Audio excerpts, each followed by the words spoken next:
राधा स्वामी दयाल की दया, राधा स्वामी सहाय, राधा स्वामी।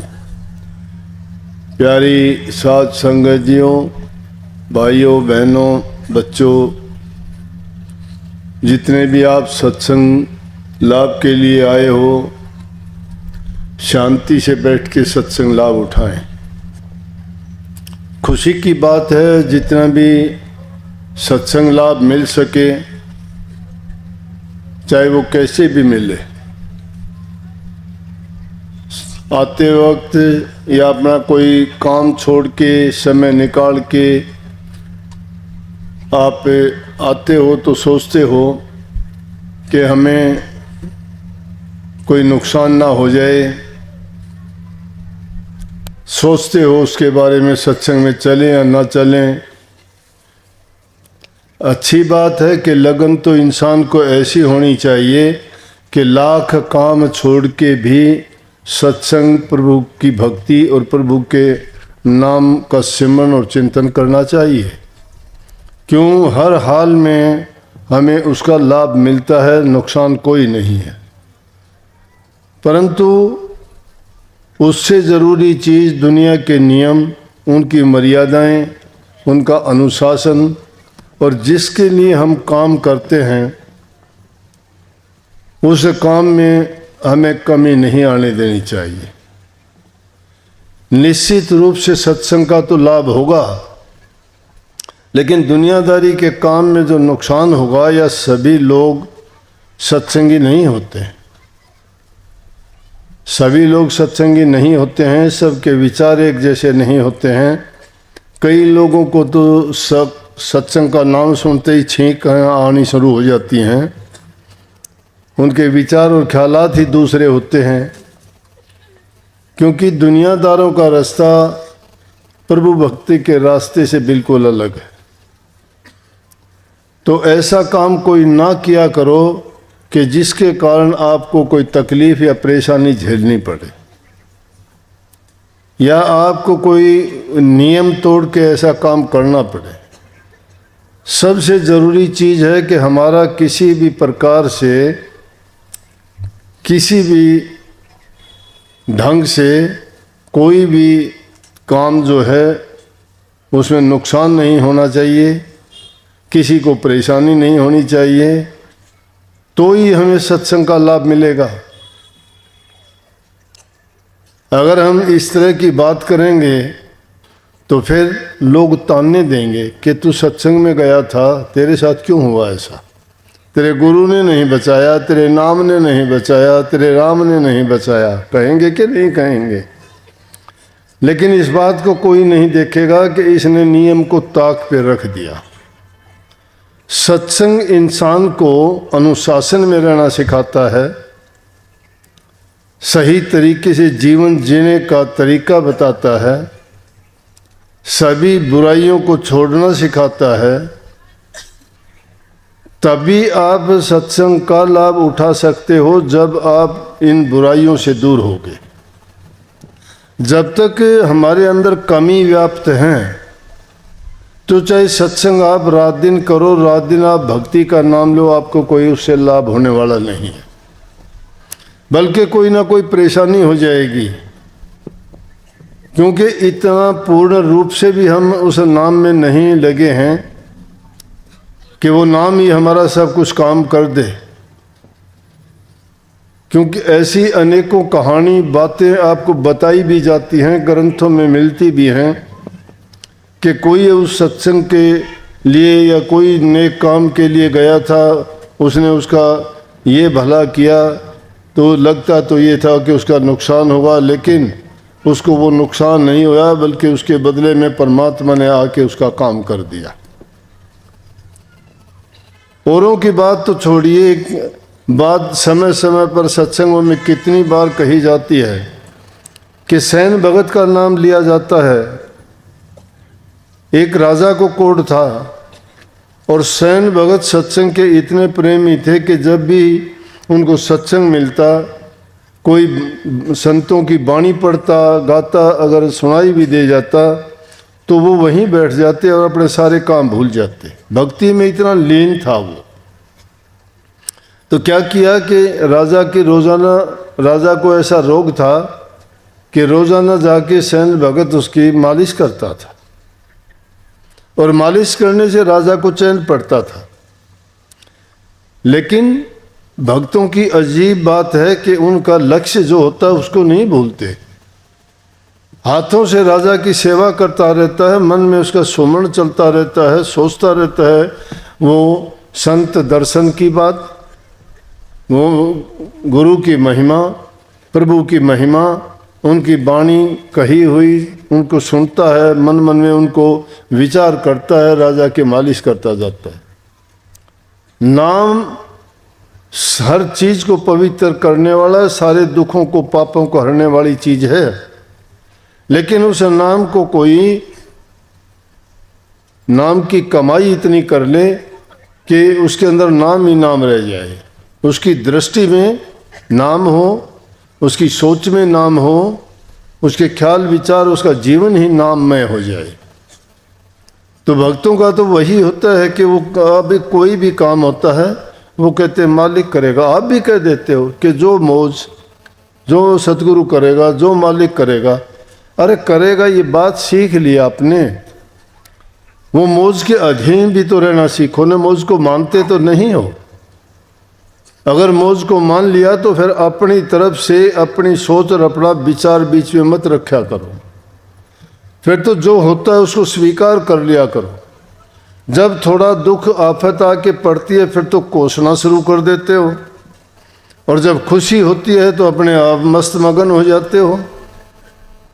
दोनों अवस्थाओं में, ना खुशी में न गमी में, इंसान ये सोचे कि उसको यही मान ले कि ये सब प्रभु की मौज है। खुशी है तो उसकी इच्छा, उसकी मौज से हुआ है, और अगर ये कोई तकलीफ हुई है ये भी उसी की देन है। तो दोनों अवस्थाओं में जो समभाव बरतता है तो हम मान लेंगे कि इसने नाम को समझ लिया, नाम को जान लिया। कहने का मतलब शरीर से काम करते जाते हो, मन में तुम्हारी लगन, तुम्हारा रूह वहीं लगी रहती है, लो तुम्हारी वहीं लगी रहती है। जिसको कबीर साहब कहते हैं ना, बैठे उठे खड़े उताने कहे कबीर हम उसी ठिकाने। कि हम बैठे उठे चलते फिरते खाते पीते हमारी जो लगन है वो उसी में लगी रहती है, प्रभु के नाम में लगी रहती है। काम शरीर से करते, जो शरीर अलग चीज है, रूह का काम अलग है। रूह अंदर से जुड़ी हुई है, शरीर के अंग बेशक काम करते जाओ आपको पता भी नहीं लगेगा, काम करते रहोगे, लेकिन मन के अंदर जो ख्यालात उठते हैं वो आपके शुद्ध पवित्र और वो प्रभु में लगे होने चाहिए। वो लगन सच्ची और पक्की होनी चाहिए आपकी।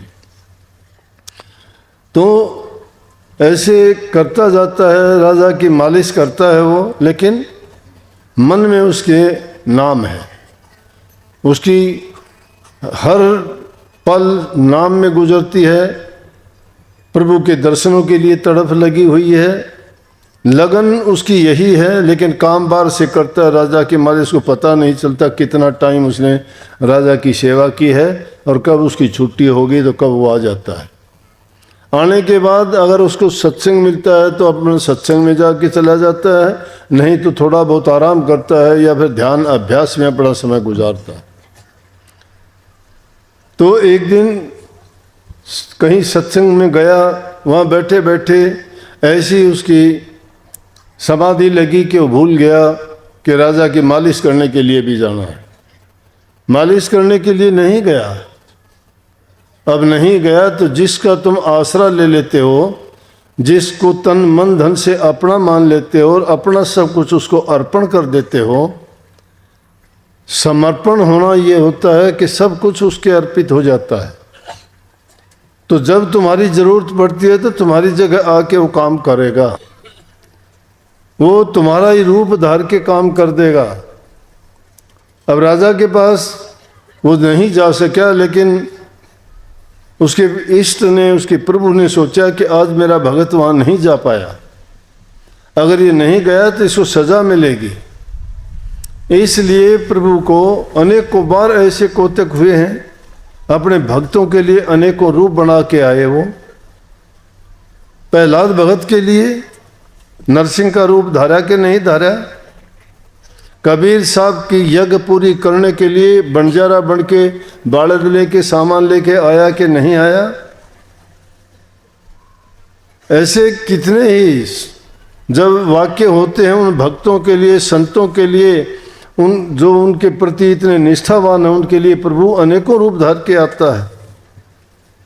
तो वहाँ उनका रूप धार के शयन भगत का गया और प्रभु ने उसकी वो सेवा की कि उस दिन के में उसकी सारी रोग बीमारी, शरीर का रोग जो पीड़ा थी वो सब दूर हो गई। और उस दिन की सेवा से क्यों से आज कोई शयन भगत थोड़ा था, प्रभु था। प्रभु ने उसकी सेवा की थी। राजा बड़ा प्रसन्न हुआ और प्रसन्न होकर उसके गले में माला डाल दी, खुश होके कि ये ले, आज तूने जो सेवा की है मुझे बड़ा आराम मिला है। अब शयन भगत तो सत्संग में बैठा है, वहां उसके गले में माला डाली जा रही है। रूप परमात्मा ने शयन भगत का धर के राजा की सेवा की है। सत्संग की छुट्टी हुई, उठा, उसने देखा कि ये क्या हुआ, आज राजा की सेवा का समय मैंने तो खो दिया। राजा पता नहीं क्या सजा देगा। बेचारा जल्दबाजी में भागा दौड़ा हुआ राजा के पास गया, जाके क्षमा याचना करने के लिए खड़ा हुआ तो राजा ने उसको देख के राजा हंसा, क्योंकि राजा बड़ा प्रसन्न था। बोले सेन जी आज कैसे, दोबारा कैसे आए? और ये कहते ही या तो उसके प्राण निकलने वाले थे और उसको तो एक शरीर में एकदम जान आ गई और आश्चर्य हुआ। बोला जी दोबारा तो नहीं, मैं तो पहली बार ही आया हूँ। बोला अरे क्या बात है, आज तो कुछ भूल गया, तू याद नहीं है क्या? अरे अभी तो सेवा करके गया था, कितनी सेवा की थी तूने, और आज की सेवा तो इतनी अच्छी सेवा थी कि मेरा पूरा का पूरा शरीर की पीड़ा दूर होगी। और देखो पहले वाली बात नहीं है, अब मैं बिल्कुल ठीक हूँ, अब शायद आपको रोजाना नहीं आना पड़ेगा। शयन भगत देखता ही रह गया कि मूर्ति की तरह हो गया कि ये क्या कोतक हो गया। सोचता है कि मैं तो सत्संग में बैठा था, कौन शयन भगत आ गया मेरी जगह। बोला अरे मैंने तेरे को प्रसन्न होके माला भी तो पहनाई थी, देख तेरे गले में माला पड़ी। उसने पहले देखा नहीं, देखा तो गले में माला भी है। अब उस माला को देख के हैरान हो गया कि प्रभु आपने मेरे लिए इतना कष्ट उठाया। तो सच्ची भक्ति है, ये बात नहीं है कि उनके लिए नहीं, परंतु हम खुद सच्चे नहीं हैं। हमारे हृदय में कपट भरा हुआ है, हम खुद को ही धोखा देते हैं। नाम सत्संग का लेते हैं, नाम भक्ति का लेते हैं, बातें झूठी बनाते हैं, एक पल भर के लिए प्रभु को याद नहीं करते। हमारे दिलों से बैर, ईर्ष्या, निंदा ये नहीं गई। हमारी संगति दुष्ट आदमियों के साथ, बुरे लोगों के साथ है, जिनका काम निंदा करना, बुराई करना, मतलब कि उनके ख्याल ही अच्छे नहीं हैं। शराबियों में, कबाबियों में या और दूसरे उल्टे सीधे काम करने वालों के जो संग करता है उसके ख्याल कैसे सुधर सकते हैं। करे कुसंग चावे कुशल, तुलसी बड़ा अफसोस, महिमा घटी समुद्र की, रावण बचा पड़ोस। आदमी कुसंगियों के साथ रहता है, चाहता है कि मेरी कुशलता हो, मेरा ये भी काम हो जाए, मेरी इज्जत हो, मेरा मान हो। वो भी भगत लोग तो ये चीज़ चाहते नहीं हैं, लेकिन दुनियादारी में रहते हुए आदमी को मानसिक शांति के लिए दुनियादारी की चीज़ों की भी आवश्यकता पड़ती है। और हमें ज़रूरत के मुताबिक वो चीज़ें मिलनी भी चाहिए, लेकिन जिस चीज़ की आस करते हो तुम्हें मिलनी चाहिए तो उसके लिए प्रयास भी करना चाहिए। प्रयास करते नहीं हो, चाहते सबसे अच्छा हो कि मेरा ये भी हो, मेरा वो भी हो। अपने आप को पहले ये खोज के टटोल के देखा करो क्या कि मैं सही इस लायक हुआ हूँ कि नहीं हुआ। जब तक हम उस लायक नहीं होंगे तब तक नाम बहुत पवित्र चीज़ है, आपको इतना भी लाभ नहीं मिल सकता। अगर सत्संग में आते हो और सत्संग का लाभ तुम्हें मिलना चाहिए तो आपको एकदम जो संत कहते हैं वैसा ही बनना चाहिए। कोई आपको भला करे तो भी अच्छा है, बुरा करे तो भी अच्छा है। कोई आपको अगर बुरा कहता है तो भी कहो कि हाँ जी मैं ऐसा ही हूँ। बुल्ले शाह ने बहुत स्पष्ट कही ये बात। उनसे लोग कहने लगे कि बुल्ले शाह तू बहुत बुरा है, तू इतनी ऊंची जाति का होके नीची जाति का गुरु बना लिया, तू तो बड़ा सिद्ध पुरुष है, फिर भी तू ये ऐसे गुरु को क्या तूने क्यों बनाया, तेरी तो बहुत इससे समाज में बेइज्जती है। बोला काफिर हो गया तुम तो। कहने लगा कि मैं आशिक हूँ परमात्मा का और उसका आशिक हूँ, मुझे परवाह नहीं है किसी की भी। और कही है कि बुल्ला आशिक रब दाल मलामत होवे लाख, दुनिया काफिर काफिर आखिरी तू आहो भाग। कहता है बुल्ले शाह दुनिया तुझे बुरा कहती है, कहने दे, तू आशिक खुदा का है ना, दुनियादारों का तो नहीं है। और ये दुनियादारों के लोग जो अज्ञानी हैं, जिनमें समझ नहीं है, वो तुझे काफिर कहते हैं, तू उनकी हाँ में हाँ भर लेना, कहते कि हाँ भाई काफिर हूँ, पीछा छूट जाएगा। अगर तू कहेगा ना नहीं हूँ तो और ज़्यादा कहेंगे, तू और ज़्यादा कहेगा तो उससे बात बिगड़ेगी। इसलिए उस बात को ख़त्म करने के लिए जो कहते हैं उनको खुश करने के लिए कह दे कि हाँ मैं काफिर हूँ, ख़त्म हुई बात। हमारे भगत लोगों के इज्जत सम्मान और उनकी बुराई कुछ नहीं होती। उन चीज़ों से जब तक वो बरी नहीं हो जाता, जब तक उन चीज़ों से ऊपर नहीं उठ जाता, जब उठने का तभी होगा आप शिथिल हो जाओगे। जल अगर गंदा है तो उसको अगर तुम हिलाओगे या उसको उसी टाइम उसको कोई क्रिया करोगे तो उसकी गंध नहीं जमेगा, उसका हिलता ही रहेगा। लेकिन उसको कुछ समय के लिए रख दो, गंदगी सब नीचे बैठ जाएगी, साफ पानी ऊपर आ जाएगा। इसी प्रकार से शिथिलता का जीवन है ये। शिथिल जब हो जाओगे, नाम में जब हो जाओगे, तो आप सोचना कि हाँ हमें सत्संग का लाभ मिला है। अब संगति की बात देखो, संगति अच्छे लोगों की करते हो, महापुरुषों की करते हो, सत्संग में जाते हो। इनकी तो बात छोड़िए, नक्षत्र की एक बूंद आती है जिसको पपैया तड़पता है, सिप्पी समुद्र की तड़पती है मोती बनाने के लिए। कदली सीप भुजंग मुख स्वाति एक गुण तीन, जैसी जिसकी संगति वैसा ही फल दीन। जैसे की संगति करते वो वैसा ही रूप बन जाता है। नक्षत्र की बूंद तो एक ही आती है ऊपर से। कदली केले को कहते हैं, केले में पड़ती है तो कपूर बन जाती है, केले का संग करके कपूर बनी वो बूंद। सिप के मुंह में पड़ी तो मोती बनी वो, और सांप के मुंह में पड़ी तो वो जहर बनी। बूंद तो नक्षत्र की थी, और वही बूंद अगर पपैये के मुख में गिर जाती है तो पूरा 1 साल के लिए उसकी प्यास बुझा देती है। वो पपैया पूरे साल पीहू पीहू की रट लगाता है।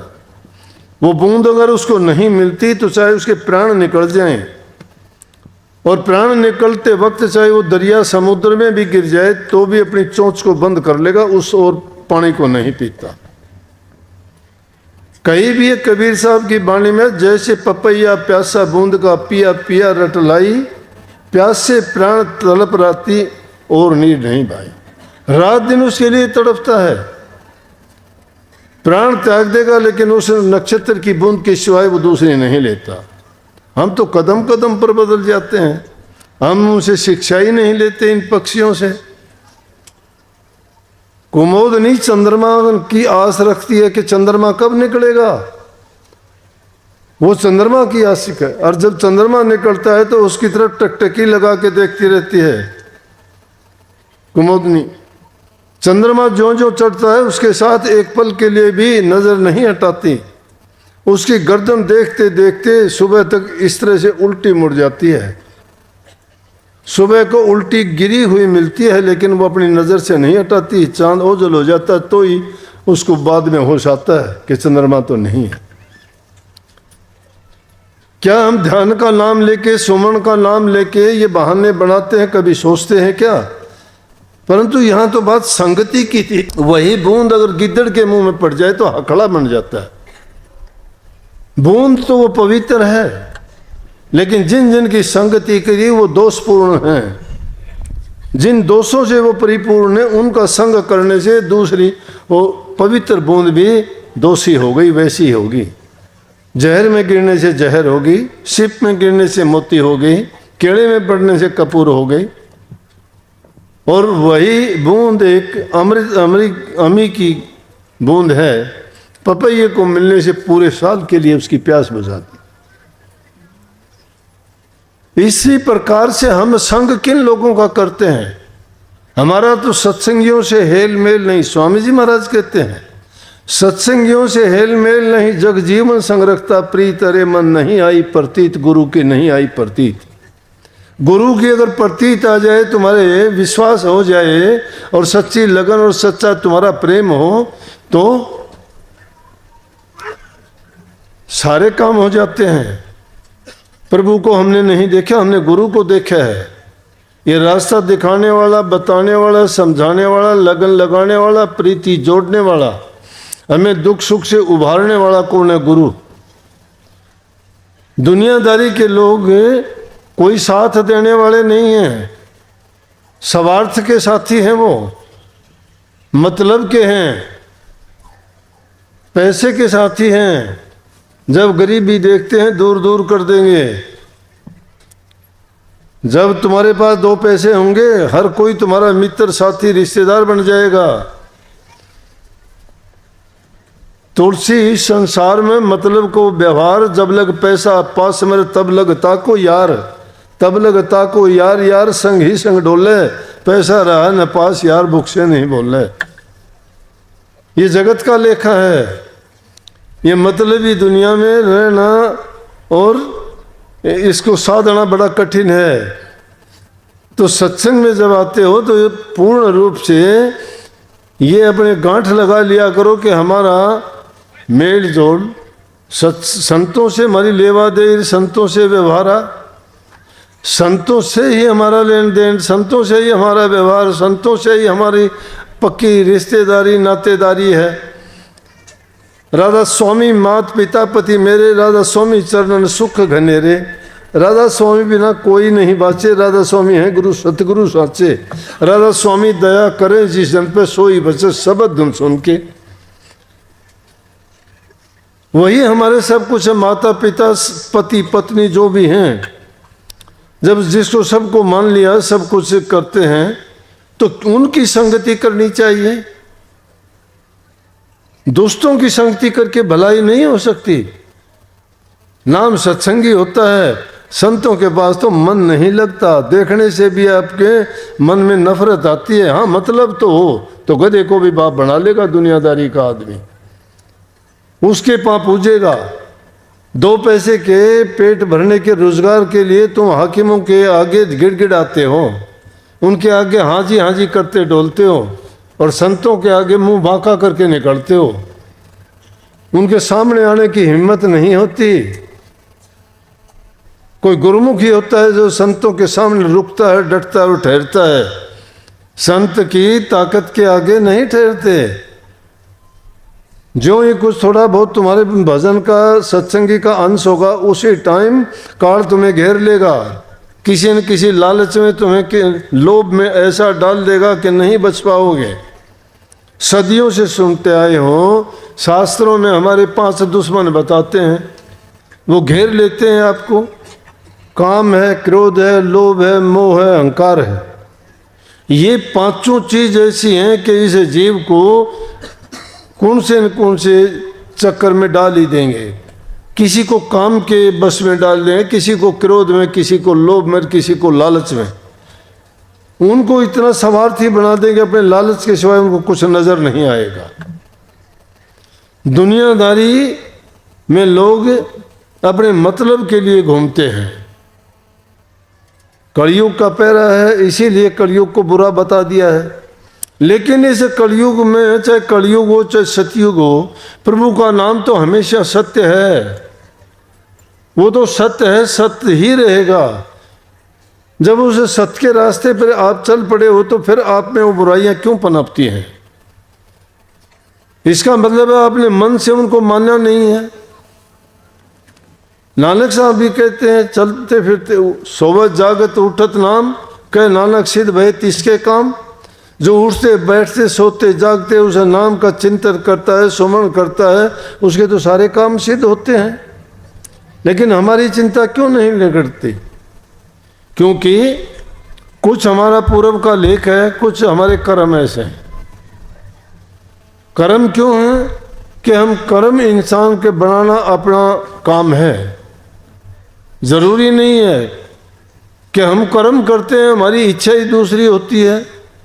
कोई सोचता है मैं धनवान हो जाऊं, कोई सोचता है मैं बलवान हो जाऊं, कोई कहता है मैं पता नहीं क्या हो जाऊं, मेरा ये कारोबार हो जाए, मैं बादशाह बन जाऊं, मैं राजा बन जाऊं, मैं सेठ बनूं।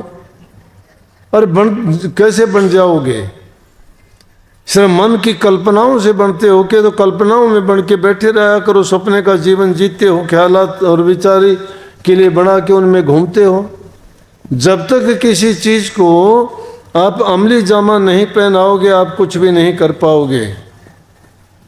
जीवन बड़ा पवित्र उत्तम है, एक एक पल की बड़ी कीमत है, सांस सांस की कीमत है। पूछ के देखो जो लोग गए जिनके पास धन की कमी नहीं थी, दौलत की कमी नहीं थी, लंबे चौड़े बड़े परिवार थे, 1 लाख पूत 1.25 लाख नाती, रावण घर दिया ना बाती। रावण जैसे के 1 लाख पूत और 1.25 लाख नाती थे, लेकिन उसके दिया जलाने वाला तक नहीं रहा घर में। क्यों नहीं रहा? बुराइयों के कारण। इतनी सिद्धियां शक्ति होने के बाद भी उसकी क्यों हालत हुई? उसको बुराइयों ने घेर लिया और वो ऐसा काम कर बैठा कि जिसके कारण उसकी सजा में उनका पूरा खानदान, पूरा वंश और पूरी राक्षस जाति ही खत्म हो गए। अगर वो ऐसा नहीं करता तो रावण को कोई छूने वाला भी नहीं था, देवताओं की भी हिम्मत नहीं थी। इंसान गिरता कब है? जब वो बुराइयों में गिर जाता है। बुराइयां उसके चारों तरफ घूमती रहती हैं, घेरे रहती हैं, परंतु कोई बिरला होता है जो संतों के संग में जाके अपने उन बुराइयों को निकाल देता है और अच्छे गुणों को अपना लेता है। लेकिन फिर भी संग और साथ उसका अच्छा नहीं होगा, उसको फिर गिरा देंगे। आदमी सोच के तो पहले कुछ आता है, लेकिन बाद में कुछ का कुछ हो जाता है। क्यों हो जाता है कि जब आता है तो उसको अच्छा लगता है और बाद में उसकी अपेक्षाएं बढ़ जाती हैं। जब आप किसी चीज़ की अपेक्षाएं करने लग जाओगे, मेरा ये हो जाए, मेरा वो हो जाए, मैं ये कर दूं, मैं वो कर दूं, वो इंसान गिर जाएगा। मैं ये कर दूं, मैं वो कर दूं, मैं कुछ नहीं होगा। तुम ये कहो जो मालिक करेगा वो करेगा, हम उसके निमित्त होके मेहनत करना हमारा फर्ज है, हम मेहनत करेंगे। मालिक आपकी कृपा दृष्टि चाहिए, आपकी दया चाहिए कि मैं अपने नेक नीति से ना गिरूं, मेरे से कोई बुरा काम ना हो, और आपकी कृपा के बिना मैं सही रास्ते पे नहीं रह सकता, नहीं रह सकता। क्योंकि काल की शक्ति हमें घेरे रहती है और जब भी उसका दाव चलता है वो हमें गिरा देता है। परंतु हमें सबको जो नाम मिला है वो नाम में वो ताकत है, नाम में वो ताकत है कि जो चाहोगे वो मिलेगा। परंतु उस नाम की कमाई हम करते नहीं हैं। और उसके 3 ही तरीके हैं, सुमरण करना है, ध्यान करना है और शब्द का सुनना है। उसको भजन करना कहते हैं। 3 चीज संत मत ने इस जीव के निमित्त बहुत साधारण, जिसमें कोई भी चीज नई नहीं अपनानी। सिर्फ ये है कि अगर हम में कोई ये बुराइयां हैं, ये बुराइयां छोड़ के अपने मन को हम अगर नाम की कमाई नहीं भी कर सकते तो कम से कम इतना ज़रूर होना चाहिए कि हमें शरीर से दूसरों की सेवा करनी चाहिए, मन से प्रभु के नाम का चिंतन और सुमरण करना चाहिए, और जबान से अच्छा बोलना चाहिए, मीठा बोलना चाहिए। ऐसे वचन नहीं बोलने चाहिए कि किसी को पीड़ा दें। मन, वचन और कर्म 3 प्रकार से ही हम कर्म करते हैं। उन तीनों चीज़ों को साधने की जरूरत है। शरीर को लगाओ, नेक कामों में लगाओ, बूढ़े बुजुर्ग को, दीन गरीब को, दुखी को, असहाय को देखते हो सहायता करो। सब जीवों पर दया करो। किसी की निंदा करना, बुराई करना, किसी के बारे में बुरा भला बोलना, उसके क्या मिलेगा? जब भी किसी को बुरा भला भी बोलते हो, जबान से गंदा मंदा बोलते हो, तुम्हारे दिल में भी तो वो बुराई पहले ही पनप जाती है। तुम्हारे हृदय में जो चीज़ है वही तो बाहर आएगी। अंदर से जब तक साफ नहीं हो जाते तो बाहर से सफाई क्या करेगी? और जब तक बाहर से साफ नहीं हो तो अंदर की सफाई की ओर कैसे चलोगे?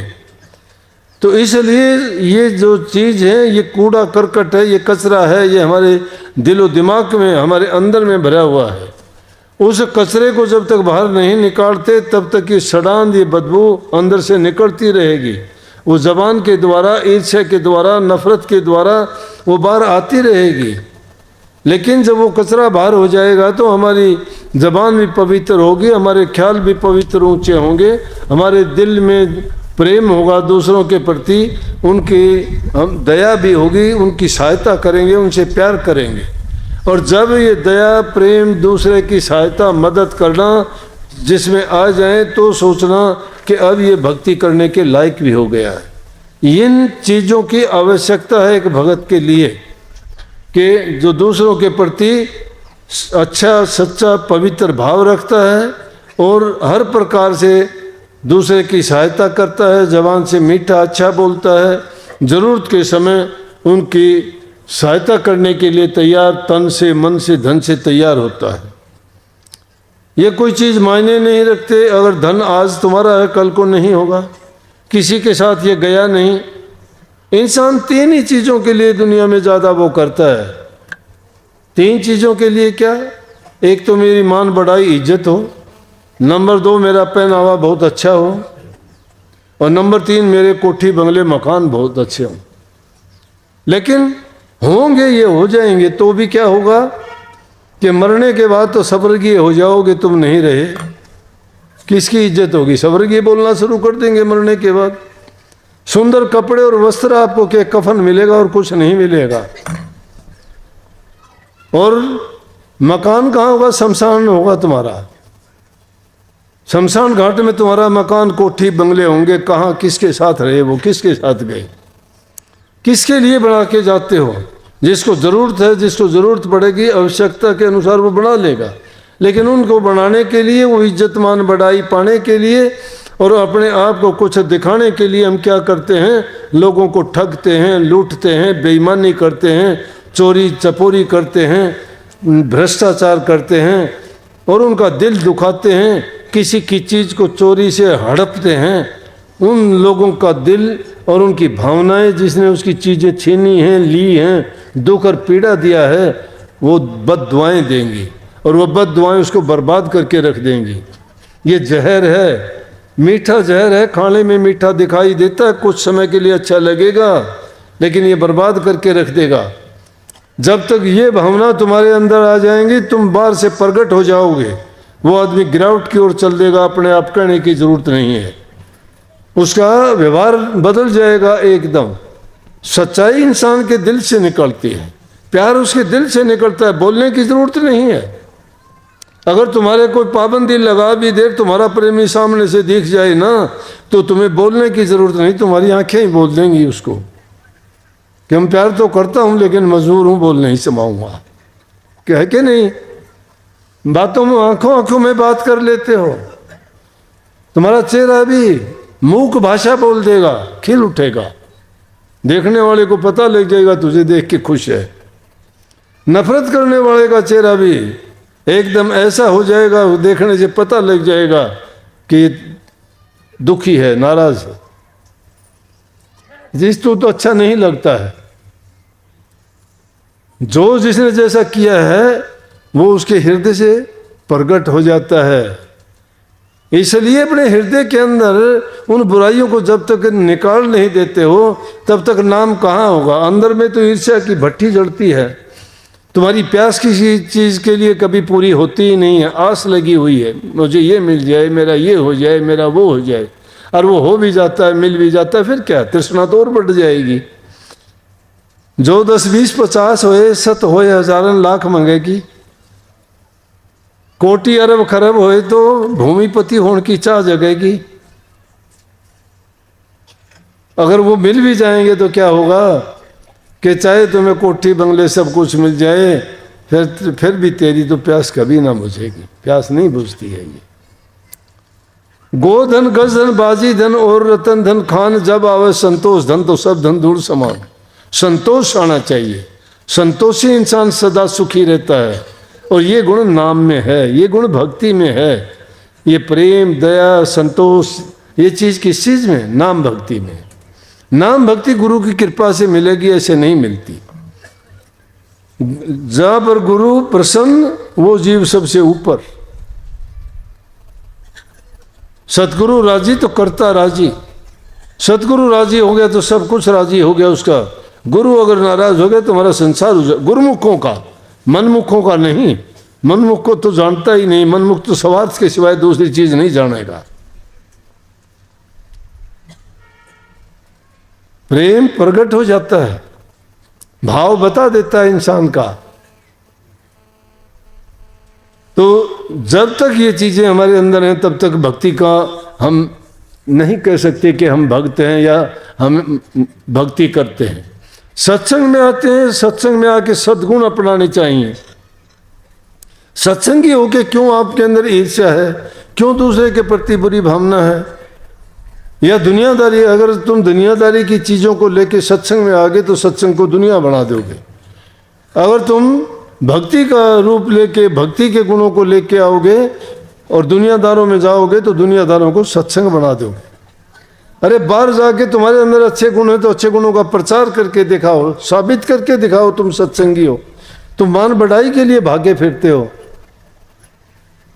तुम उनके साथ बैठते हो, तुम क्यों बदल जाते हो? तुम उनको क्यों नहीं बदल पाते?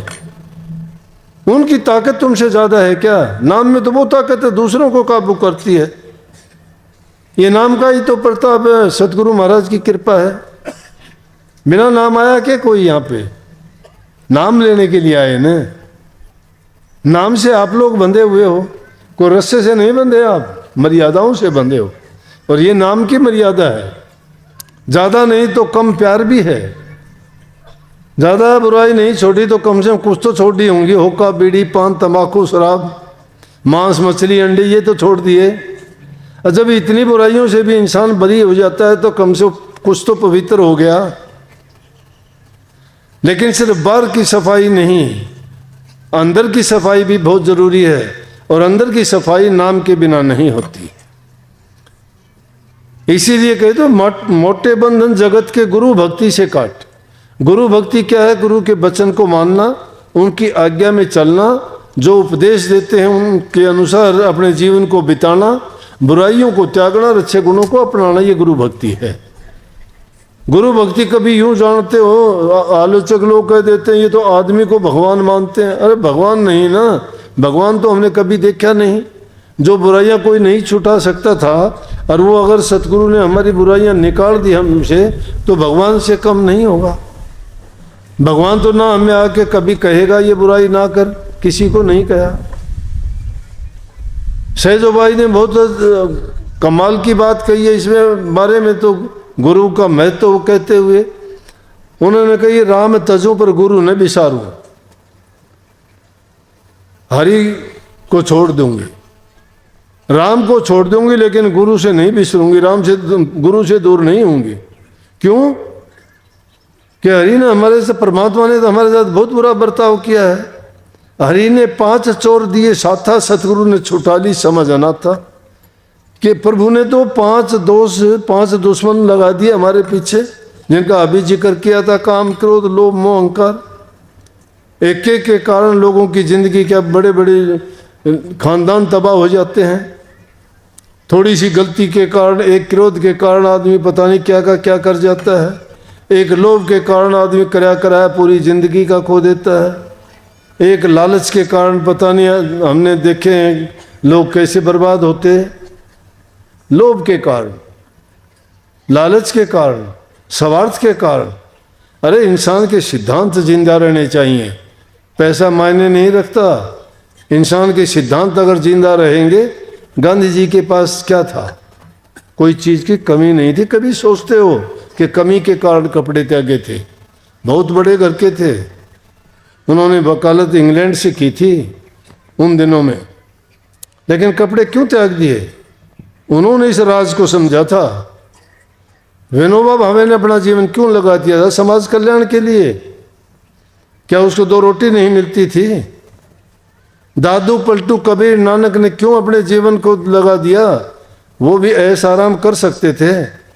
वो दुनियादारी की चीज़ों को जिनको हम अपनाए बैठे हैं और जिनको पकड़ के सोचते हैं कि हमने बहुत कुछ हासिल कर लिया, वो उसको बहुत बुरा समझते थे। जो माया संतंत जी, जो चीज संतों ने ठुकराई दुनियादार उसको अपनाते हैं। और वो कैसा? वमन, उल्टी के समान। जिस प्रकार से कुत्ता उल्टी करके खा लेता है, दूसरा कोई जीव नहीं खाता। तो ये दुनियादारों की जो ये चीजें हैं छोड़ी हुई हैं, वो इन चीजों की तासीर जानते थे कि ये सुख देने वाली नहीं है। तो वही बापू गांधी जी आज तक जिंदा, उनके सिद्धांत जिंदा है। जब भी कोई बात आती है महात्मा गांधी का नाम लेके कहते हैं। जब भी कोई भक्ति, कोई गोष्ठी, कोई प्रचार, कोई धर्म सम्मेलन, संत सम्मेलन या कोई सत्संग होता है, कबीर साहब की, दादू साहब की, पलटू साहब की वाणी सबसे आगे आके खड़ी हो जाती है। क्यों? कि वो सदा के लिए। इसलिए जो वास्तविक चीज है वो गुरु है। गुरु की भक्ति के बिना ये बार के बंधन ये नहीं टूटते, नहीं कटते, नहीं छूटती बुराइयां। और झीलने बंधन क्या है? मन के हैं, जो मन में मैल भरी पड़ी है। अरे बार की सफाई करने के लिए झाड़ू रोजाना लगाते हो, बार की सफाई करने के लिए नहाते रोजाना हो, कपड़े रोजाना धोते हो, घर में रसोई, आंगन में बुहारी झाड़ी सब करते हो, गाय भैंस के भी जो ठाण होते हैं उनको भी बुहारते हो। क्यों? 2-4 दिन अगर नहीं बुहारोगे तो क्या हाल होगा? गंदगी फैल जाएगी, बदबू हो जाएगी। शरीर ना नहाया करो 2-4 दिन, गंदगी हो जाएगी। लेकिन हृदय के अंदर कभी झाड़ू निकाली क्या? वो हृदय के अंदर झाड़ू निकालने वाला नाम है।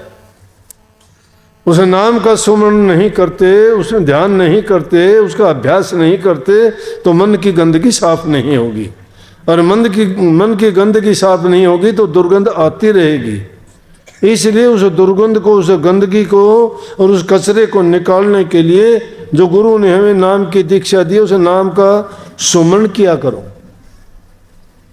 हर चीज के लिए तुम टाइम लगा लेते हो, खाने के लिए, नहाने के लिए, सोने के लिए और दूसरी दुनियादारी के खेल तमाशे देखने के लिए। लेकिन प्रभु की भक्ति के लिए जो तो हमारे काम आने वाली चीज है, जो हमारे जीवन को संवारने वाली चीज है, जो हमें इस काल जेल से छुटाने वाली है, जो हमें जन्म मरण से छुटकारा देगी, सदा के लिए अमरत्व देगी, वो किस चीज से मिलेगी उसके लिए प्रयास नहीं करते। लाख काम छोड़ के भी आदमी को प्रभु की भक्ति करनी चाहिए। उस प्रभु का एहसान मानना चाहिए कि जिसने हमें सुंदर शरीर दिया, इतना जीने का अवसर दिया। नहीं तो सिकंदर जैसे जब मरने लगे तो एक पल मांगी थी उन्होंने कि 1 मिनट का समय मिल जाए, मैं मेरी माँ से मिल लूँ, मेरे गुरु से मिल लूँ। कहने लगे कि पल का भी नहीं मिलेगा। बोला कि पूरा खजाना दे दूंगा सारी दुनिया से जो लूट के लाया। बोला कि सारी दुनिया भी तू नाम कर दे तो भी एक पल के लिए नहीं रह सकता। कहने का मतलब एक पल की कीमत देखो। उस एक पल की कीमत थी, हम क्या उस कीमत को जानते हैं? अरे खाए पिए ऐश करे सोना सोना। कबीर साहब कहते 100 तड़े न गए 84 जागतड़ा न जुग जीता। सोए पड़े रहते हैं, खाना पीने सिवाय दूसरी चीज ही नहीं है। अरे यूं तो बकरे को जो से ईद के लिए पाल पोस के बोटा ताज़ा करते हैं, हम क्या करते हैं? और शरीर में चीज़ें डाल डाल के इसको रोज़ाना इसकी पूजा करते हैं। ये खा लूँ, वो कर लूँ, ये पी लूँ, ऐसा कर लूँ, वो करूँ। शरीर को सजाते हो, मन को नहीं सजाते। मन को सजाए बिना शरीर के सजाने का क्या है? क्या काम आएगा ये शरीर? कबीर साहब, कबीर काया खोटी, कभी माड़ी कभी मोटी। मोटा होगा तो थोड़ी राख ज़्यादा बन जाएगी, कमज़ोर होगा तो कम बन जाएगी। बननी राख ही है। वो दिन दूर नहीं नेड़े है जिसको दूर समझे बैठे हो। जिंदगी का आखिरी कटु सत्य मृत्यु है, आएगी, वो सबको आएगी, नहीं बचोगे। लेकिन भूले बैठे हो, सुनना नहीं चाहते उस मौत को। कहते हो ना ना वो जिक्र ना करो और बात करो। और बात क्या करोगे? हम बात बताते हैं अमर होने की, अमर बनाते हैं, मौत से डराते नहीं, हम मौत को डराते हैं। मौत को डराओ कि आज कब आएगी बोल। लेकिन हम तो डरते हैं, मौत के आने से पहले ही मर जाते हैं। दिन में कई कई बार मरते हैं। बुखार हुआ तो मरे, सिर दर्द हो गया तो मरे, कोई थोड़ी सी कोई उल्टा सीधा सपना आ गया तो मरे, कोई रात को आवाज सुनी तो मरे। कितनी बार मरते हैं, रोजाना 5-4 बार तो मर ही लेते हैं। लेकिन सच्चा मरना कौन सा है? जो उस नाम को याद करके मरे। पहले मरना सोई मरना, पीछे मरना विपत का भरना। जीते जी मर जाना भक्ति का नाम है। जीते जी वही मरता है जो इस नाम को पहचान लेगा, नाम भक्ति करेगा। नाम भक्ति के लिए तो हमारा सिर टूटता नहीं। बहाने बना लेते हैं, आज ये है, आज वो है, आज वो है। अरे बहाने ना बनाओ। जब ये मन बहाना करता है तो तुम भी बहाने किया करो कि ले भाई आज कहता है छूट की, कल छूट देंगे, आज तो करना ही है। ये धोखा देता है, आप उसको धोखा क्यों नहीं देते? अरे आपके अंदर बैठा हुआ, आपका बनाया हुआ, आपके कहने में जिसको चलना चाहिए वो अपने कहने में तुम्हें चलाता है। देखो कमाल की बात है। हमारा दुश्मन हमारे अंदर बैठा और वही हमें बर्बाद करता है, हमारा मन। उसके कहे में चलते हो ना। इसलिए गुरु कहता है कि गुरु की आज्ञा में चल। गुरु ज्ञान है, गुरु इंसान नहीं, ज्ञान के कहे में चलो। ज्ञान क्या कहता है कि तुम्हें फायदा किस चीज में है वो काम करो, ये ज्ञान है। जिससे तुम्हारा नुकसान है वो अज्ञान है। तो क्यों नहीं ज्ञान के मार्ग पे चलते? बुराइयों से तभी छूटोगे। लेकिन उसके लिए जरूरत किस चीज की है कि आदमी का व्यक्तिगत जीवन पवित्र होना चाहिए, उसका दृढ़ संकल्प होना चाहिए। जिस इंसान का संकल्प दृढ़ नहीं है, जिस इंसान के अंदर कुछ करने की हिम्मत नहीं है, वो इंसान धरती पर भार है। अपने आप को भार समझो। कीट पतंगों और दूसरे जानवरों की तरह जीना इंसान का काम नहीं। इंसान बहुत ऊंचा दर्जा रखता है, देवी देवताओं से भी ऊंचा, जो अपने आप को माना गया है इंसान को। और फिर ये क्यों इतना डरता है, क्यों इतना डरपोक है? प्रभु ने तो इसको इसीलिए बनाया था कि ये ले तेरे को अवसर दूंगा। हर जगह चक्कर तूने काट लिए, खोटे मंदे कर्म कर लिए, सारी दुनिया को देख बरत के देख लिया तूने। अब कई बार है मजाक की बात, कोई बुरा ना मानना। एक आध ये लड़की आती हैं, बुरे लोगों के कई बार ऐसे कारनामे होते हैं, बेचारी परेशान होती हैं। आके कहती हैं जी मेरे 2 बच्चे हैं और घरवाले ने मुझे छोड़ दिया, मुझे रखना नहीं चाहता। शराब पीता है, उल्टे सीधे काम करता है, क्या करो? उल्टे काम करेगा तो बर्बाद होगा। ना उनको बच्चों की परवाह, ना पत्नी की परवाह, ना जीवन की परवाह, ना इज्जत की परवाह। क्या परवाह होगी ऐसे लोगों को? मैं उसको समझाने के लिए, और तो मेरे पास इलाज नहीं, मैं तो एक बात कहा करता हूँ, भाई बुरी भी होगी, मैं मेरी समझ की है। मैं कहता हूँ देखो, आपने ये देख लिया कि जीवन में इंसान चाहता है मेरी शादी हो, तेरी शादी होगी। बोली शादी देख ली ने? बोला जी देख ली। फिर आदमी चाहता है मेरे बच्चे हों, आपके बच्चे भी होंगे, वो भी देख लिए। पता लग गया ना। आप चाहते थे उनसे सुख होगा, लेकिन सुख नहीं हुआ ना। बोला जी नहीं हुआ। फिर भी उनके पीछे ही भागती है। ये देख लिया शादी में दुख है, ये देख लिया संतान होने में भी दुख है, ये देख लिया वो सब कुछ होने में भी दुख है, वो छोड़ता है मुझे। और फिर भी उनके पीछे ही भागने का प्रयास करते, मुझे रास्ता दिखाओ।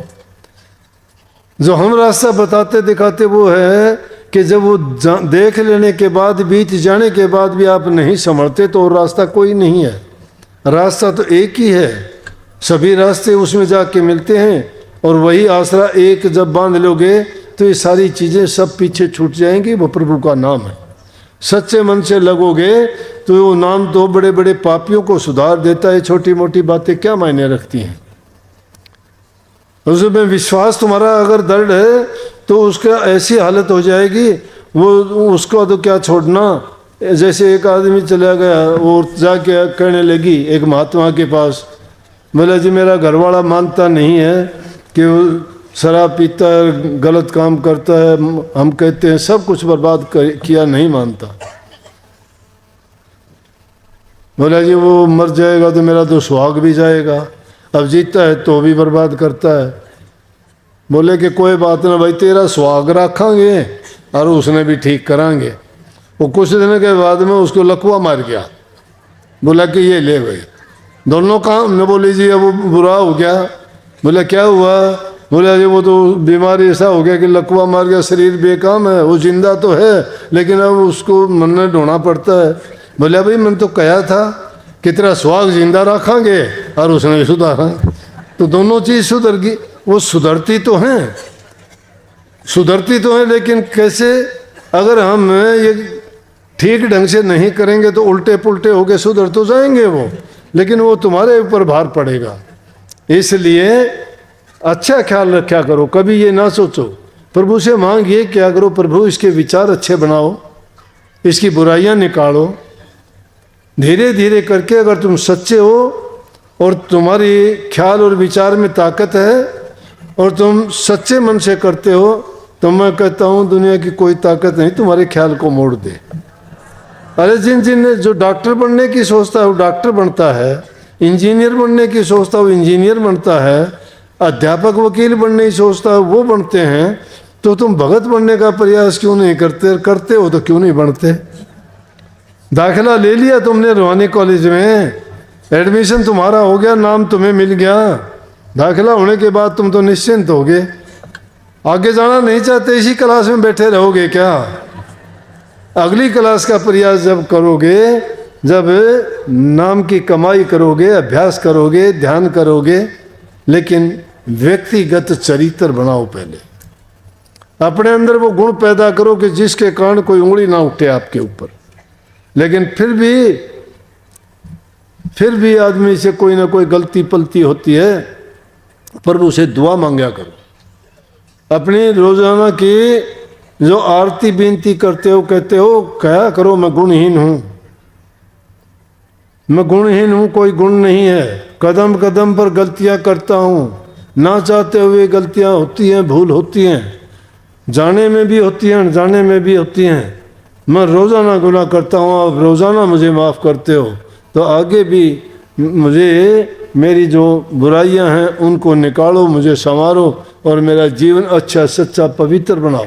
जो तुम नाम का सुमरण नहीं करते तो इतनी दुआ तो रोज़ाना मांग लिया करो, कम से कम एकांत में बैठ के प्रभु के सामने साक्षात समझा करो कि मेरे सामने बैठे हुए हैं। सतगुरु रूप में उनका रूप मान लिया करो, जिस तरह से एकलव्य ने मान लिया था गुरु द्रोण को एक मिट्टी की मूर्ति बना के। इसी प्रकार से साक्षात अपने गुरु को सामने मान के अपने मन में दोनों आंखें बंद करके दुआ किया करो 5-10 मिनट, और नाम का सुमरण किया करो, तुम्हारा मन लगेगा। और फिर चमत्कार देखोगे कि नाम की क्या शक्ति है, वो प्रकट होकर दिखाएगी आपको। जो चाहोगे वो होगा, जो सोचोगे वो होगा, जो देखोगे कहोगे वो पूरा होगा। आपकी संकल्प शक्ति दृढ़ हो जाएगी, आपकी दृष्टि में शक्ति आ जाएगी, आपकी वचन में सिद्धि आ जाएगी। जो भी संकल्प उठाओगे वो सारी चीज़ें पूरी होंगी।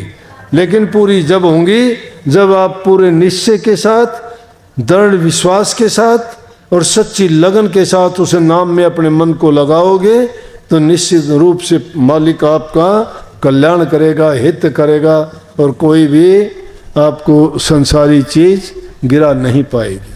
सबको बहुत बहुत आशीर्वाद। राधा